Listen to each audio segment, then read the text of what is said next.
June 25, 1876, Custer charges into the Greasy Grass Valley, 268 men at his back, believing glory awaits. Instead, he meets a Lakota storm, and oblivion. Hero to some, butcher to others, but what if Custer was neither? A hidden letter, a smudged map, and a falling star whisper a darker truth. Was he sacrificed by the very government he served? Join Frontier Chronicles to unravel whether Custer was a reckless fool, or a pawn in a bloody game of empire. Hey folks, welcome to Frontier Chronicles, broadcasting from the shadow-haunted plains of Bozeman, Montana, where history's whispers carry the weight of betrayal. I'm Jake Harlan, and today we're peeling back the myth of George Armstrong Custer, not just the brash general who led 268 men to their doom at Little Bighorn in 1876, but a man who might have been a pawn in a darker game. History paints him as a reckless hero or a fool, but what if Custer was sacrificed, a lamb offered up by a government he dared to challenge?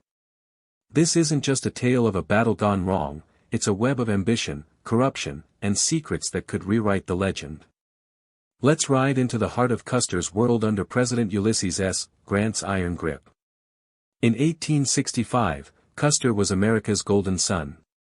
At 25, he was the youngest brevet general in the Union Army, his cavalry charges at Gettysburg and Appomattox etching his name in glory, as Nathaniel Philbrick details in The Last Stand.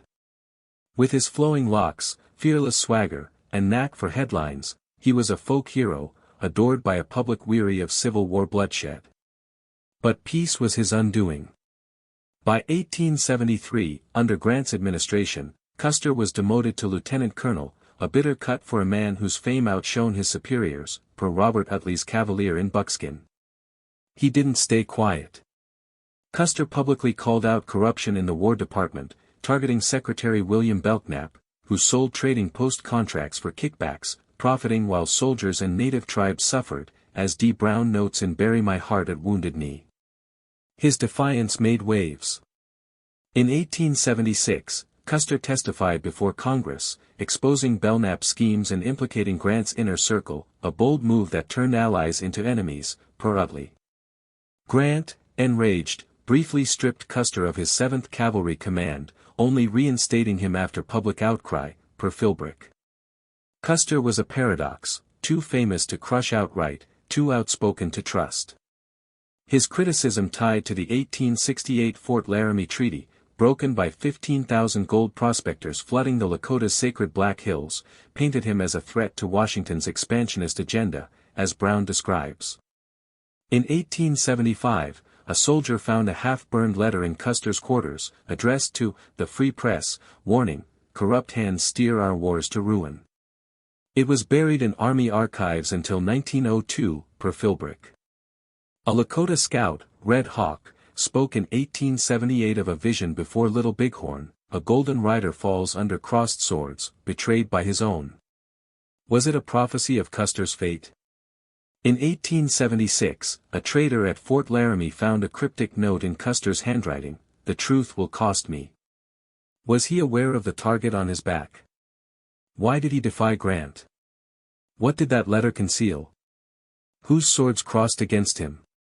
Hey folks, Jake Harlan back with Frontier Chronicles, broadcasting from the windswept plains of Bozeman, Montana, where the dust still hides secrets of betrayal. Last time, we uncovered George Armstrong Custer's rise as a Civil War hero and his fall as a thorn in the side of President Ulysses S. Grant's corrupt administration, his 1876 testimony against War Secretary William Belknap making him a marked man, as D. Brown hints in Bury My Heart at Wounded Knee.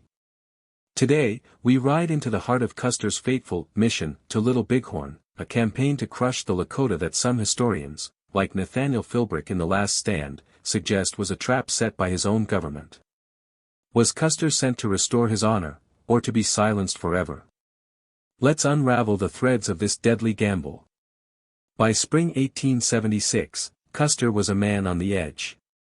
His public criticism of Grant's War Department, exposing Belknap's kickback schemes, had cost him his command of the 7th Cavalry, only restored after public outcry, per Robert Utley's Cavalier in Buckskin. Desperate to reclaim his glory, Custer begged to lead a campaign against the Lakota, Cheyenne, and Arapaho, who had united in defiance of the broken 1868 Fort Laramie Treaty, violated by 15,000 gold prospectors flooding the Black Hills, as Brown details. The army tasked Custer with joining Generals Terry and Gibbon to confront a reported, small, native village along the Little Bighorn River. But the intelligence was shaky. Scouts estimated 10,000 natives, including 2,500 warriors, yet Custer's superiors downplayed the threat, per Philbrick. On June 22, Custer's 600-man 7th Cavalry marched out, under orders to scout but not engage without support. Yet, his commanders provided no extra troops, and communication with Terry's forces was spotty, per Utley. A Crow scout, Curley, warned Custer on June 24, "Too many. It's a nation, not a camp." Custer dismissed him, his ambition blinding him, per Brown. In 1877, a soldier found a map in Custer's gear, its markings of the Little Bighorn Valley smudged and incomplete, as if deliberately altered, per Philbrick. Was it sabotage? A Cheyenne captive, speaking in 1878, claimed a Lakota runner had seen white men arguing in Custer's camp the night before the battle, hinting at dissent among officers. A 1876 dispatch, uncovered in 1905, showed General Terry ordering Custer to act at your discretion, a vague command that left him exposed. Did his superiors know the odds? In 1879, a trader at Fort Robinson found a cryptic note in a dead scout's pouch: "Custer rides alone." Was it a warning ignored? Custer split his forces on June 25, sending Major Reno south and leading 268 men to their doom against Sitting Bull's alliance, per Utley.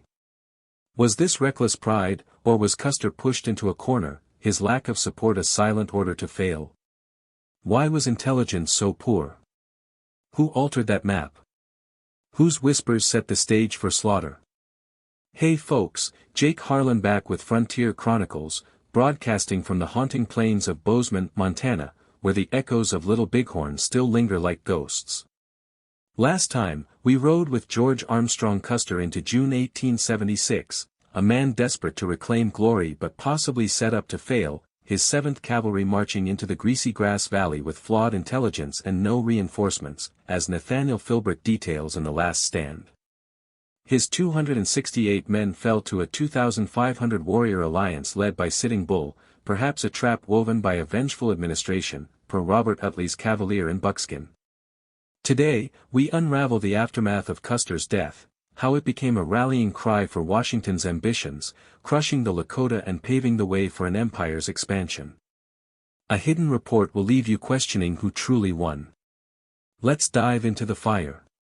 Custer's defeat on June 25, 1876, sent shockwaves across America.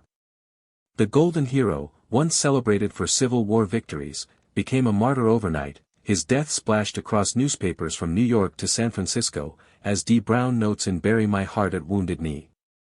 The public, reeling from the loss of 268 men to the Lakota, Cheyenne, and Arapaho alliance, demanded vengeance. Congress, pressured by outrage, poured funds into the army, ignoring the broken 1868 Fort Laramie Treaty that had sparked the conflict with 15,000 gold prospectors invading the Black Hills, per Utley. By 1877, the Great Sioux War intensified, with Sitting Bull fleeing to Canada and Crazy Horse killed under murky circumstances at Fort Robinson, per Brown. Custer's death was no mere loss, it was a spark that lit a brutal campaign to crush native resistance. The government seized the moment. Custer's martyrdom justified sweeping military operations, clearing the northern plains for the Transcontinental Railroad, a key to America's westward expansion, per Philbrick. By 1880, most Lakota were forced onto reservations, their sacred lands liberated for settlers and rail barons. In 1878, a War Department report, buried until 1910, hinted at strategic neglect. Custer's force was deemed sufficient for reconnaissance, not engagement, contradicting orders given to Terry, per Utley. Was this proof of a setup? A Lakota elder, Black Elk, spoke in 1882 of a battlefield whisper: the white chief fell for their greed. In 1879, a trader found a blood-stained dispatch near the Greasy Grass, unsigned but marked, betrayed at the top. Did it come from Custer's camp? The public saw Custer as a saint of progress, but his death served Washington's darker goals, erasing native sovereignty. Who fueled the outrage? What did that report hide? Whose whispers told the truth? Hey folks, Jake Harlan back with Frontier Chronicles, broadcasting from the windswept plains of Bozeman, Montana, where the ghosts of Little Bighorn whisper truth's history berries. We've followed George Armstrong Custer's journey, a Civil War hero turned pariah for exposing corruption, sent on a doomed mission in 1876 that ended with 268 men dead, his defeat fueling America's war on the Lakota, as D. Brown details in Bury My Heart at Wounded Knee. Last time, we saw how his death became a rallying cry, justifying brutal campaigns and railroad expansion, per Nathaniel Philbrick's The Last Stand. Today, we peel back Custer's myth. Was he a reckless glory seeker, a betrayed victim, or a pawn in a government's bloody chess game? A forgotten diary will leave you questioning everything. Let's dive in. To the public, Custer was a knight in blue, a fearless cavalryman who died fighting savages to tame the West, his image immortalized in paintings and dime novels, per Robert Utley's Cavalier in Buckskin. But the truth was murkier. His 1868 Washita massacre, where he killed Cheyenne women and children in their sleep, branded him a butcher to native tribes, as Brown notes. His 1876 testimony against War Secretary William Belknap's corruption made him a liability to President Grant's administration, yet his fame shielded him, per Philbrick. At Little Bighorn, he's said to have fought to the last man, but survivors' accounts, like those of Crow Scouts, suggest he was overwhelmed before realizing the scale of Sitting Bull's 2,500 warrior alliance, per Utley. His decision to split his 600-man 7th Cavalry, ignoring warnings of a nation in the Greasy Grass Valley, screams arrogance, but was it his alone? Dig deeper, and cracks appear. Custer's orders from General Terry were vague, act at your discretion, and reinforcements from Gibbon never arrived, per Brown. In 1880, a trader at Fort Laramie found a tattered journal, allegedly Custer's, with an entry dated June 23, 1876, "They send me blind, but I'll fight for the truth." Discovered in 1915, it was dismissed as a forgery, but its tone echoed Custer's earlier unsent letter warning of corrupt hands, per Philbrick. A Cheyenne elder, Two Moons, spoke in 1883 of a pre-battle omen, a star fell over the white chief's camp. Did Custer sense his fate? His Washita brutality and Little Bighorn recklessness paint him as a villain, yet his defiance of Grant suggests a man fighting a rigged system. In 1877, a soldier found a locket near the battlefield, engraved with GAC, to liberty. Was it Custer's final defiance? His death served Washington, vilifying the Lakota and justifying their erasure, per Utley. Was he a hero, a victim, or a tool? What did that journal reveal? Whose star marked his end? Hey folks, Jake Harlan here, closing out our epic saga with Frontier Chronicles from the windswept plains of Bozeman, Montana, where the ghosts of Little Bighorn still whisper through the grass. We've traced George Armstrong Custer's arc, a Civil War hero turned whistleblower, a pariah sent on a doomed mission in 1876, his death at the hands of Sitting Bull's 2,500 warrior alliance fueling America's war on the Lakota, as D. Brown recounts in Bury My Heart at Wounded Knee. We've questioned if he was set up by a vengeful Grant administration, his martyrdom a tool for empire, per Nathaniel Philbrick's The Last Stand. Today, we weigh Custer's place in history, reckless fool, betrayed victim, or sacrificial pawn. A final relic will leave you pondering the truth. Let's ride to the end. Custer's death on June 25, 1876, cemented his legend. To many, he was the gallant knight who died for progress, his image burnished by statues and dime novels, per Robert Utley's Cavalier in Buckskin. Yet, the Lakota saw a butcher, his 1868 Washita massacre, killing Cheyenne women and children, staining his legacy, as Brown details. His defiance of President Grant, exposing War Secretary William Belknap's corruption, made him a target, yet his fame forced his reinstatement to the 7th Cavalry, per Philbrick. At Little Bighorn, his choice to split his 600 men and ignore Crow Scout warnings of a nation suggests arrogance, but vague orders and absent reinforcements hint at sabotage, per Utley. Was Custer the architect of his doom, or was he maneuvered onto a deadly board? History offers clues. In 1881, a trader at Pine Ridge found a sealed letter, allegedly Custer's, dated June 24, 1876, addressed to his wife, Libby. "If I fall, know I fought for truth, not glory." Uncovered in 1920, it was dismissed as sentimental but matched his earlier warnings of corrupt hands, per Philbrick. A Lakota elder, Singing Wolf, spoke in 1884 of a battlefield vision. "The white chief's star sank, but the hills wept." Did Custer know he was expendable? His death galvanized public support for crushing the Lakota, clearing the Black Hills, promised by the 1868 Fort Laramie Treaty but overrun by 15,000 prospectors, for railroads and settlers, per Brown.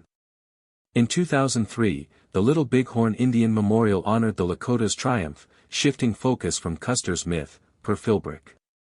Yet, in 2025, debates rage. Was Custer a scapegoat for a government needing a cause? Custer's story is a paradox. He was no saint, his Washita brutality proves it, but his defiance of corruption and lack of support at Little Bighorn suggest a man betrayed. His death served Washington, vilifying natives and justifying conquest. In 1880, a soldier found a carved stone near the Greasy Grass, marked GAC, sacrificed. Whose hand carved it? He died for his flaws, but perhaps also for others' schemes.